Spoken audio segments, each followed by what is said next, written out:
رزق کی برکت کا وظیفہ.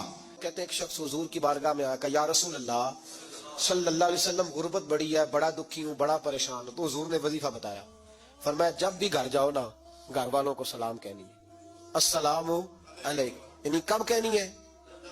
جب بھی جاؤ. کب کہنی ہے؟ یعنی گھر سے نکلے ماچس لینے کے لیے, واپس آ کے کہنا السلام علیکم. پھر گھر والوں نے کہا ہو یاد نہیں رہا تھا, وہ تو چینی بھی ختم ہو گئی ہے. پھر گئے چینی لینے تو واپس آ کے پھر السلام علیکم. انہوں نے کہا خو ناراض نہ ہوئیے گا, پتی بھی نہیں چاہے گی. اب واپس گئے تو پھر واپس آ کے کیا کہنا ہے؟ تو نبی پاک صلی اللہ علیہ وسلم نے فرمایا جب بھی گھر جا السلام علیکم کہے اور 3 دفعہ سورۃ اخلاص پڑھ دے. اور سورت بھی وہ بتائی جو سب کو آتی ہے, قل هو اللہ احد اللہ الصمد لم یلد ولم یولد ولم یکن لہ کفوا احد. 3 دفعہ یہ پڑھ دے.